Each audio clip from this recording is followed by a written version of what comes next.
Hi guys, this is Divyansh Gupta, CAT 1900 Percentiler from IIMpact.mba. For your benefit, I have launched a free course for the CAT 2025 most probable questions. Check the link in description and enroll now for free.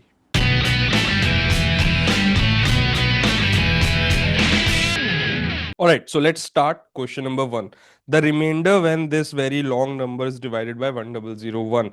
Now, my focus is that the denominator, the number that I am dividing with, is of the form 10 cube plus 1, a power of 10 plus 1, which means I would want to break this number into blocks of this number 3. So how will I do that? I'll do this as 321 plus this is gone, then I'll have 654. So that is 654 into 10 cube. Then I will have 987. So plus 987 into 10 to the power 6. This is also done. Then I will get 678 into 10 to the power 9. This is also done. Then I will get 345 into 10 to the power 12 plus, and finally 12 into 10 to the power 15. Now, when I divide this with 1001, I'll get plus 321 only as a remainder. Now, when I divide this, I will get minus 1 remainder from this 10 cube and 654 remainder from 654. So the total remainder that I'll get is minus 654, which is my whole agenda. I wanted to break the number into such a format where I could get rid of the powers of 10, which is as same as getting rid of the digits, in a way that I get 1 or minus 1 in the remainder. So this becomes minus 654. This, because this is 10 cube whole square, so I'll get 987 remainder from this and minus 1 square remainder from this. So this will be plus 987. And now I can follow the pattern: minus 678 plus 345 minus 12. So this entire thing, if I add, I will get 309, and this is getting divided by 1001. So the remainder here will be 309 itself. Find the maximum possible remainder if 104 to the power n is divided by 51, given that n is a natural number greater than 10. Alright, so let's look at this. We are doing 104 to the power n divided by 51. Now the remainder for this will be same as 2 to the power n divided by 51, because 104 when divided by 51 will leave a remainder of 2. So I can write it like this. Now this is what I want to find, all the possible remainders that I can get corresponding to different values of n that I take. So let us look at a pattern and understand a concept. 2 to the power 1 divided by 51 will leave a remainder of 2. 2 to the power 2 divided by 51 will leave a remainder of 4, which you can say is the previous remainder into 2. So this will be 4. Now the next remainder that you will get is 2 cubed by 51, which is going to be 8, which is the previous remainder into 2. So I can keep on writing the remainders like this. 2 to the power 4 will give me 16, then I'll get 32. The next number in this sequence will be 64, and which when divided by 51 will leave a remainder of 13. Now the next remainder that I will get is going to be corresponding to 128 by 51, which is again going to be this remainder 13 into 2, which is going to be 26. You can calculate that as well. Now the next remainder that you will get will be 256 divided by 51, which is going to leave a remainder of 1, which you could have also calculated like this. This 26 into 2, which would have been 52, and 52 when divided by 51 would have left 1 as a remainder. So if we make a list of our remainders, we are getting 2, 4, 8, 16, 32. After that, I would have gotten 64, but because 64 is greater than 51, I cannot have that as a remainder. So 64 minus 51, that is 13, becomes the remainder. The next remainder will be 13 into 2, that is 26. The next should have been 52, but because 52 is greater than 51, the remainder becomes 1. Now, after this, the next remainder will be what? 1 into 2, which will be this remainder itself. And this cycle will continue. So the next remainders would be 2, 4, 8, 16, 32, 13, 26, 1, 2, 4, 8, and so on. So what you need to understand is that even remainders form a cycle. The remainders are also cyclical. So this box represents all the possible remainders that you can get, corresponding to different values of n. It will get repeated in this format. So obviously the biggest remainder that we can get is 32. So our answer for question number 2 is 32. What is the remainder when 382 up to 300 digit is divided by 101? So similar format as our first question. My denominator is 101, which is 10 square plus 1, which means it's a power of 10 plus 1. So I would break this number into blocks of 2. So because this is 382, the number is having 382 getting repeated how many times? 100 times. So if I write the number towards the end, I'll get 382, 382. So let's work with these six first and then make our way upwards. 382, 382. So if I write the last four blocks, it is going to look something like this.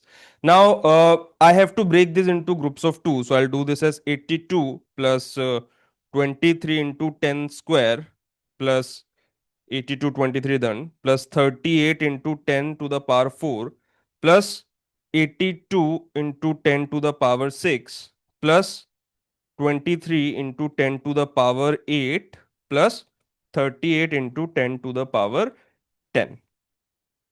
Now this when divided by 101 will leave a remainder of 82, a positive remainder. This when divided by 101 will leave a remainder of 23 into minus 1. So this would be minus 23. The next remainder will be 38 into 10 square. This is 10 squares whole square. So this is minus 1 square, which would become positive. So this will become plus 38. So now I know that the signs are alternating. So the next remainder I'll get is minus 82. Then I'll get plus 23. Then I'll get minus 38. If I look at these six remainders that I've gotten corresponding to last 12 digits, I can see that the net remainder that I'm getting here is 0. So the overall question remains, do I have blocks of 12 digits in 300 digits? So 300 divided by 12 will give me 25, which is a natural number, which means there are 25 blocks of 12 digits, each of which are giving me 0 as remainder. So the overall remainder will be 25 into 0 is equal to 0 itself. So the answer for question number 3 will be 0. Moving on, A, B, C are distinct positive integers, each greater than 1, and C is a prime number. Which of the following statements is unnecessarily true if AB plus C is exactly divisible by P? So AB plus C is divisible by P. Now, because C is a prime number, it is not going to be divisible by P ever because C is a prime number. So you cannot divide C by any other number apart from itself. And it is being told that P is distinct from ABC and it is greater than 1 also. So P can't be C, P can't be 1. So it cannot divide the prime number C, which means it can't also divide AB. Because if AB is divisible by P, then this entire thing will not be divisible by P because AB by P should leave you some remainder, which when added to remainder from the second division gives you 0 or a multiple of P. So either A or B is divisible by P will be wrong because that will make A into B as divisible by P. Neither A nor B is divisible by P. This has to be correct. AB when divided by P gives a remainder of C. So that is wrong. This second statement is correct. The remainder of AB by P should add up with remainder of C by P to give you P. So 2 and 4 are the only options that are correct. So the answer for question number 4 will be C. Moving on, how many 3-digit numbers exist such that the ratio of the hundred and tens digit is the same as the ratio of tens and unit digit? So if I say the number is ABC, I will get A by B is equal to B by C or B square is equal to AC. So I have to find single digit numbers from 1 to 9 such that B square becomes equal to AC. All right. So B square is equal to AC. Now the immediate answers that are going to be part of this solution are when a is equal to b is equal to c is equal to 1 is equal to 2. So 1 1 1 2 2 2 3 3 3, overall 9 numbers like these would definitely be part of your solution. Now let us make our way upwards. We are been given that ac is equal to b square, so I will fixate on b square. Let's say b square is equal to 4. Now AC can be 1 into 4 or 4 into 1. Either will work for us. Now 2 into 2, which would have been the third solution, that is something I have already included here. So I am getting 2 from here. So I will add 2 to my counter. Next would be if b square is equal to 9. I will get 1 into 9 and 9 into 1. 3 into 3 is already included. 3 comma 3 has already been included here. So I will add 2 more to my counter. Next would be 4 square, that is 16. Now 16 can be represented at 2 into 8 or 8 into 2. These are the values of AC that I am writing. 4 into 4 is again already included, and 1 into 16 is not possible because A and C both have to be single digits. So I will add 2 more to my counter. Next would be 25. Now 25 can be written as 1 into 25, which is not allowed because 25 is not a single digit number. Then next I could write it as 5 into 5, which is something I have already included. So I'm getting nothing extra from 25.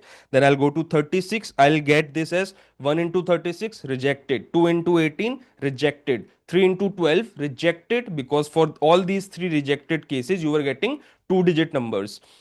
The next case, 4 into 9 or 9 into 4. This would work, and 6 into 6 is something that I have already included, so plus 2. Next would be 49. 49 can only give you 1 into 49, which is reject case, and 7 into 7 has already been included. 64 will give you 1 into 64, 2 into 32, 4 into 16, and 8 into 8. 8 into 8 is already included, and the rest will have two digit numbers, so that is rejected. And similarly 81 will also be rejected. So your answer will be these number 9 plus 2 plus 2 plus 2. So moving on, how many pair of integers exist for which the absolute value of the difference between their sum and product is 42? So what they have given me, AB minus A plus B is equal to 42, or A plus B minus AB is equal to 42. These are the two situations that they have given to me. So I would want to factorize this, and to do that I'll add 1 on both sides. I'll get 1 plus AB minus A plus B is equal to 43, which makes it uh, 1 minus A into 1 minus B is equal to 43. Now this will give me uh, either 1 into 43 or minus 1 into minus 43. Because they have not said that they want ordered pair of integers, I am not going to take 43 into 1 as a separate case. So I am going to be finding the unordered situations. So this will give me A and B as one solution I'll get here. We don't really need to find the exact solutions, and you'll get A and B one solution here. So overall two pair of integers you are able to find here. From the second situation, I will now subtract 1. A plus B minus AB minus 1 is equal to 41. This will give me 1 minus A into B minus 1 is equal to 41. Again, I can have either minus 1 into minus 41 or 41 into 1. So again, for this I'll get one pair, and for this I will get one pair. So overall I am getting 4 pairs of integers. When 952 divides a number, the remainder left is 124. Find the remainder left if 68 divides the same number. So we are being given that the number is of the form 952 into k plus 124. So the first thing that we need to check for is 952 divisible by 68? Because I have to rearrange this number as a 68 into some number plus the remainder, which would have been my answer. So let us check 952 getting divisible by 68. 68 is 4 into 17. So let us check if 952 is divisible by 4.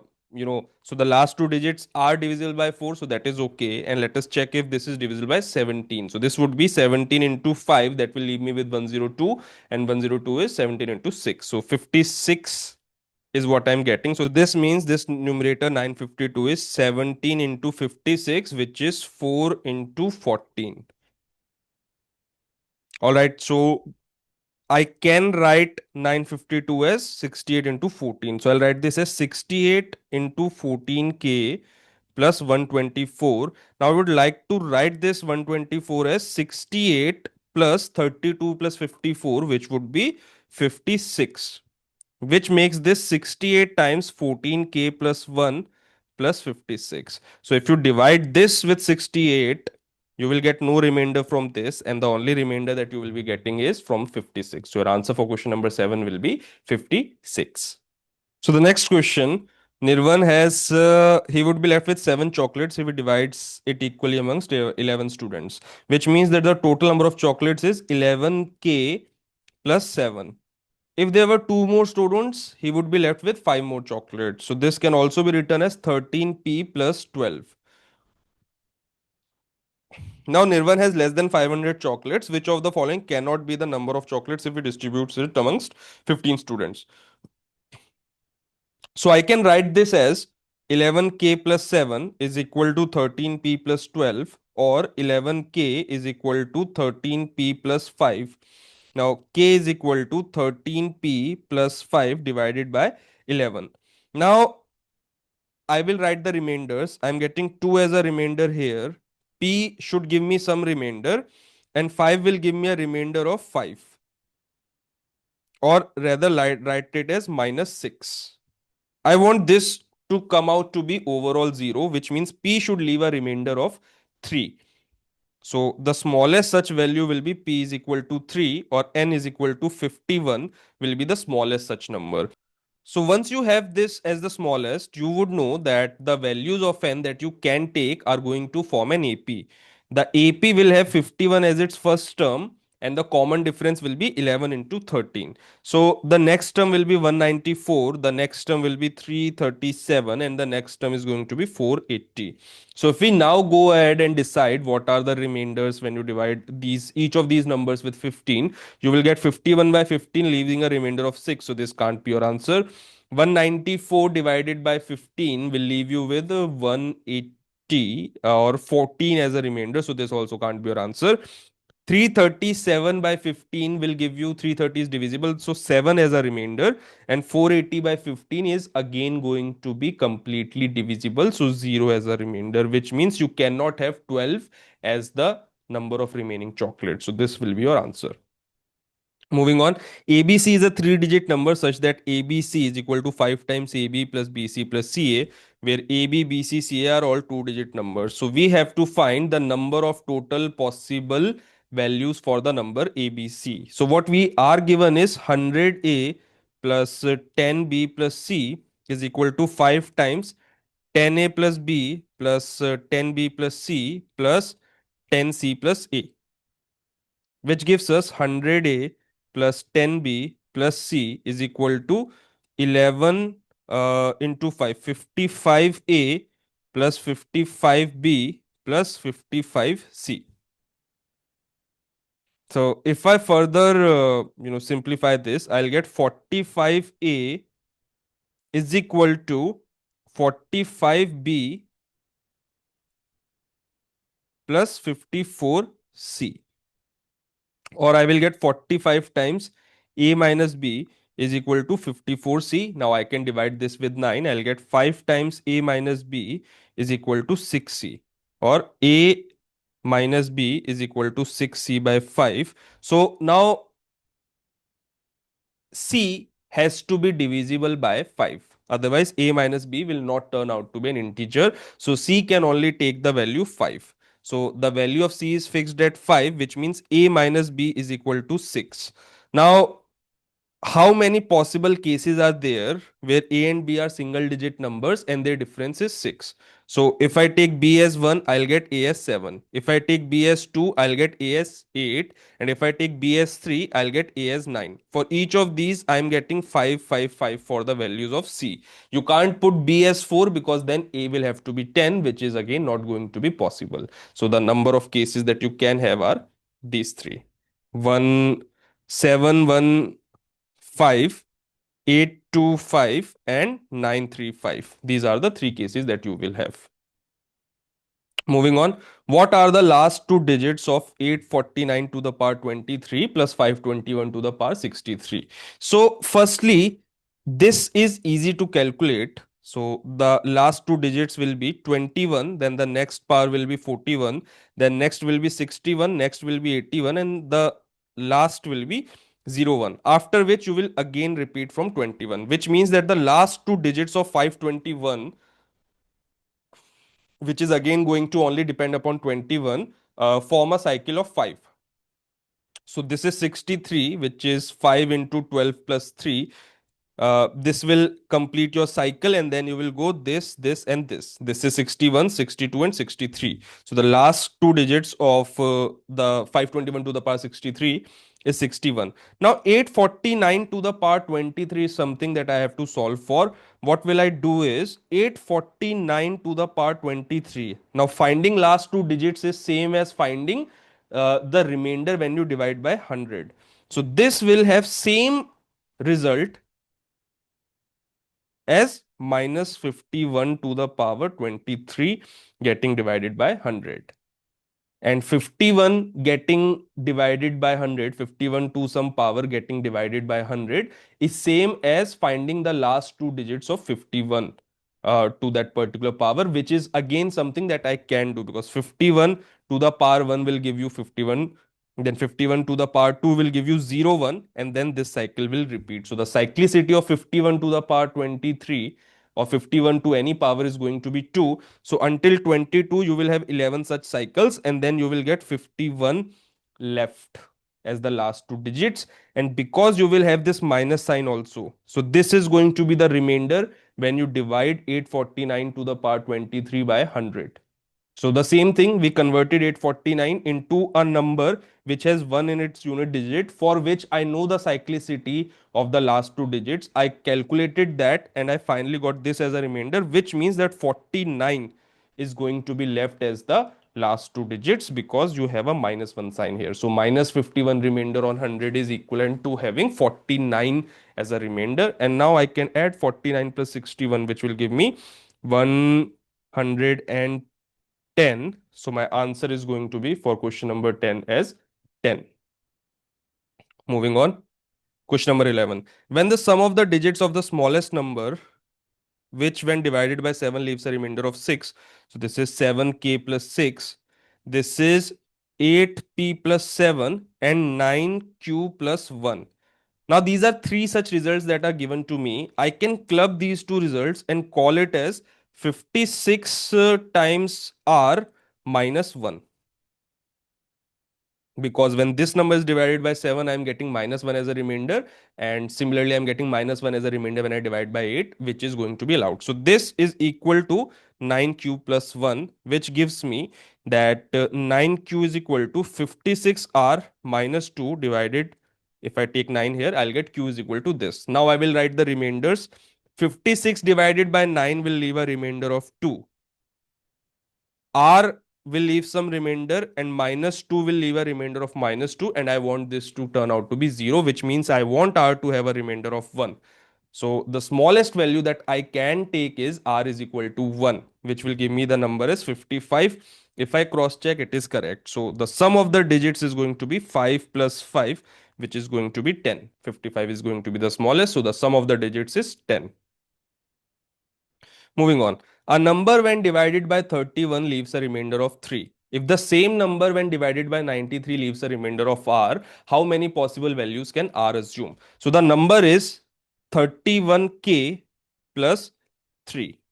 Now this number k can take three different formats. And how do I map that? I want to get from 31 to 93, which means I want to multiply 31 with 3, but I can't do that externally because then I will get 3n, which is not something I have to deal with. I have to deal with n itself. K can either be of 3 alpha format, 3 alpha plus 1 format, or 3 alpha plus 2 format.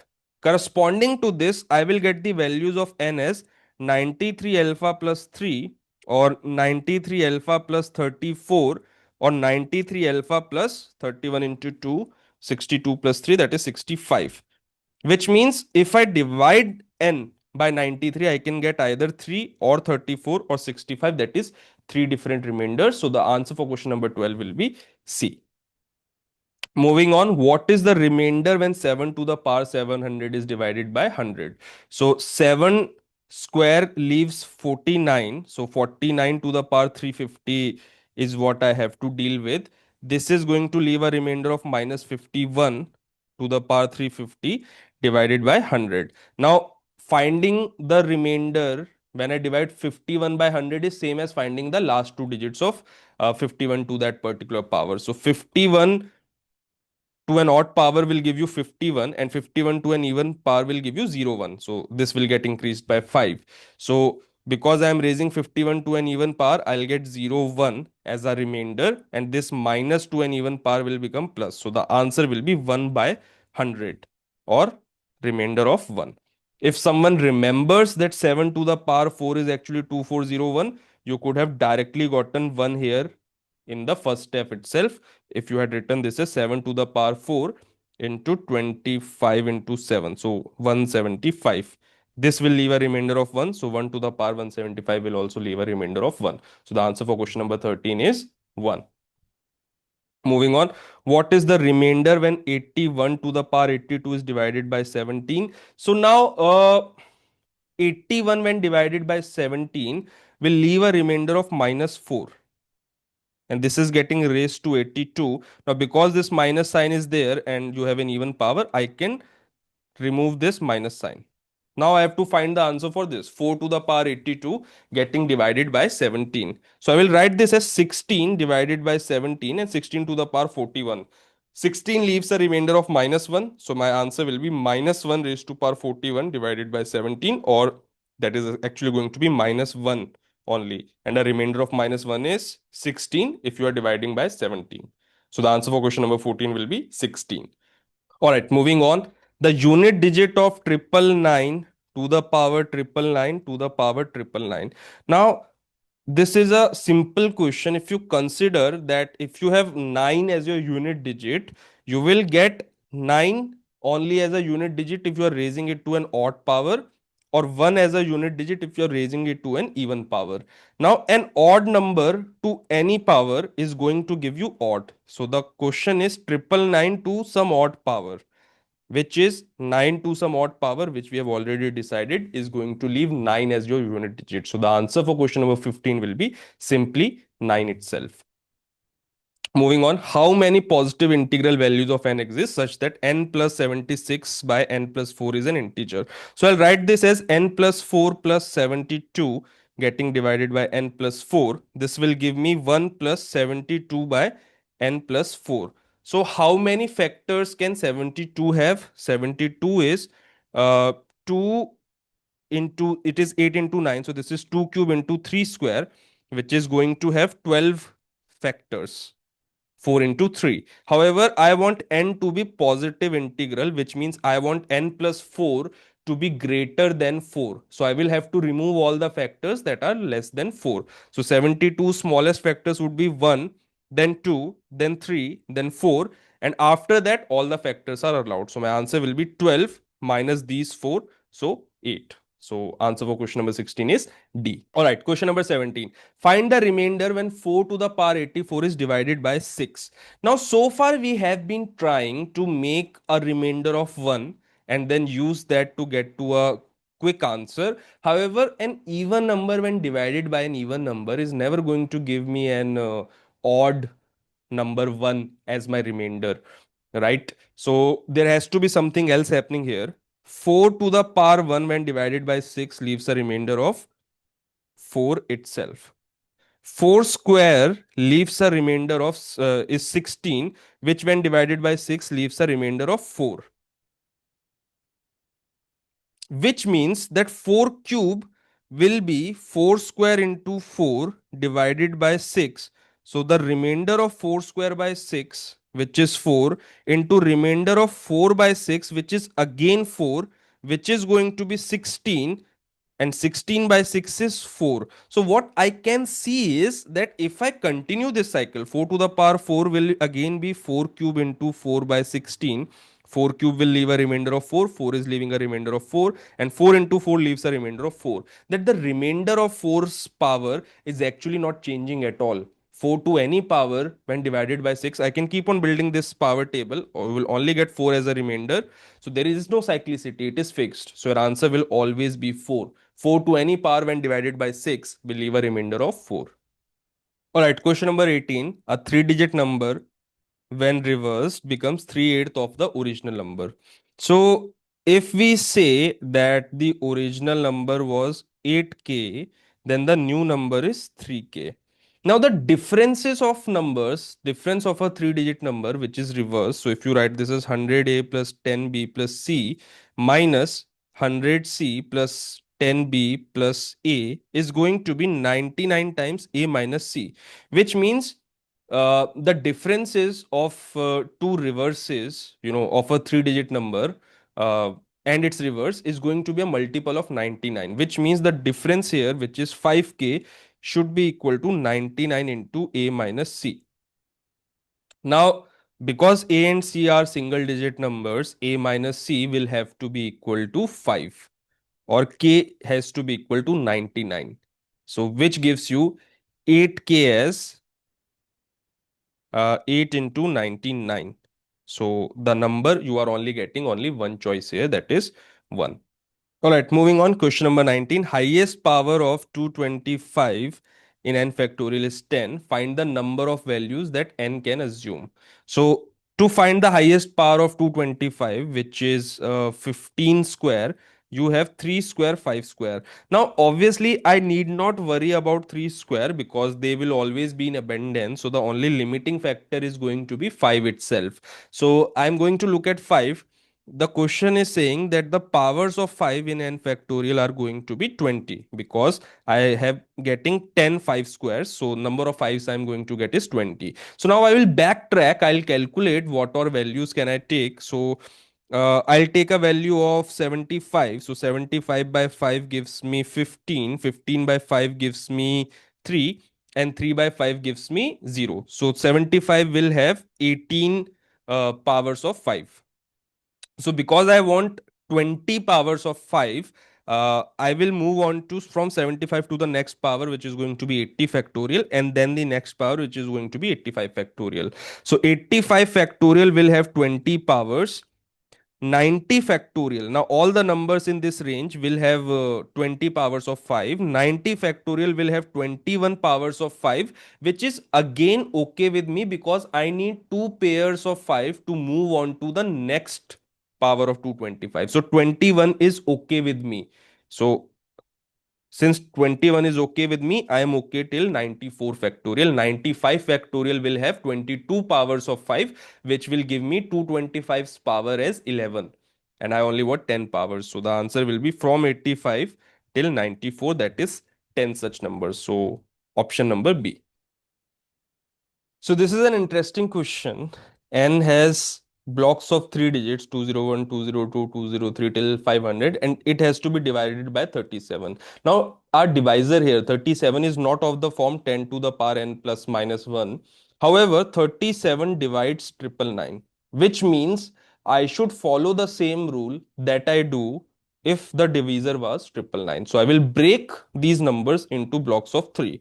So I'll get 500 plus 499 into 10 cube plus 498 into 10 square, and so on till 201 into 10 to the power something something.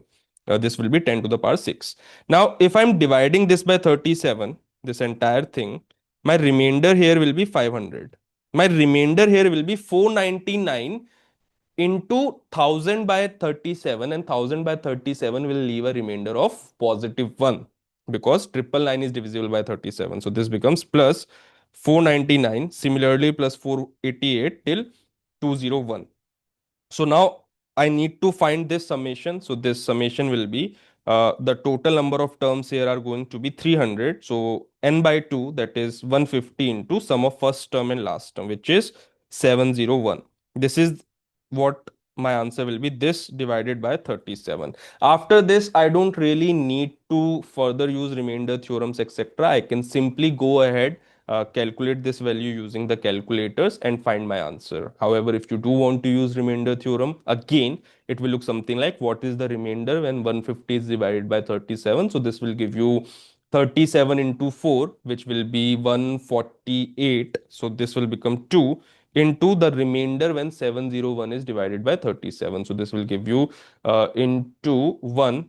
So 701 divided by 37. So into 1 will give you 37, and this will become 33. So 331 and 37 into 8. So 37 8 will be 65. 8 into 3 24, 296. And this will give you 11 minus 6 5 and 12 minus 9 as 3. So 35 as your remainder. So 2 into 35 will be your remainder, which is 70. And 70 on 37 would have given you 33 as your remainder. So no point in doing all of this once you arrive at a simplistic expression which you can actually solve. So your answer for this question will be 33. So in this question, I have to calculate this value 7 to the power 445 divided by 11. Now I will first convert this into 7 cube, because that is 343, and 343 by 11 leaves a remainder of 2. So this will be 7 cube into 148, right? And I will be left with 1 power of 7. So this is 150 into 3, 450 minus 6. That is 444. That is correct. So now this is divided by 11. 7 cube is 343. It will leave a remainder of 2. So this becomes 2 to the power 148 into 7 divided by 11. Now I can write 2 to the power 148 as, I will break this into powers of, groups of 5, because group of 5 will be 32. 2 to the power 5 will be 32, which leaves a remainder of minus 1. So I'll write this as 2 to the power 5, that is 32, into, so I will have 145 complete powers, or 29, into 2 cube, that is 8 into 7 divided by 11. Now 2 to the power 5 will leave a remainder of minus 1, and minus 1 to the power 29 will leave a remainder of minus 1. So minus 56 by 11 will be my answer. 56 by 11 leaves a remainder of 1. So your answer will be minus 1, or simply it will be 10. Moving on, question number 22. Sum of all natural numbers less than 1000, which when they are divided by 3, 4, 6, and 8 leaves a remainder of 1, 2, 4, and 6 respectively, but leave no remainder when divided by 7. So this is, the number is of the form 3k plus 1, 4q plus 2, 6p plus 4, and 8s plus 6. If I write this in negative remainder, this will become minus 2, this will become minus 2, this will become minus 2, and this will become minus 2. So the number is actually of the form LCM of these four numbers, which is going to be 24. So the number is going to be of the format 24k minus 2. And I'm saying that this is divisible by 7. Now what I can do is I can find the least possible value of 7 that I can, and I can use my remainder theorem for that, or if possible I can do that through hit and trial. In this particular situation it is becoming easy. K is equal to 3 will give me 72 minus 2, that is 70, divided by 7, which is divisible. So k is equal to 3 is the smallest value. So k is equal to 3 is the smallest value, corresponding to which I will get the number's value as 70. The next value in this will be 24 into 7. So I will add 70 to 24 into 7. So this will become an AP with a common difference of 24 into 7, which is going to be 8 to 168. So your TNs are defined by 70 plus 168 into n minus 1, or this will become 168n minus 70. 168 minus 70 is going to be 98. So minus 98. So I now have to find the value of n that I can take here. So n is equal to 5 would be allowed, and I just have to check for n is equal to 6. So 168 into 6 will give me 8 4s 36 0 4 6 1 1008 minus 98 will give me 910, which will be allowed. The next term would not be allowed. So n is equal to 6. So I will have 6 such terms. So the sum will be n by 2, that is 6 by 2 into 2a, that is 140, plus n minus 1, which is going to be 5, into common difference, which is 168. So I can calculate this. This is 3 into 140 plus 5 into 168. So I can calculate 5 into 168 as 0 4 6 5 30 4 3 5 1 840, or this is going to be 3 times 140 plus 840, or 980. So this will be 4, uh, and then you will have a 2 carry on, 27. 2940 will be your answer.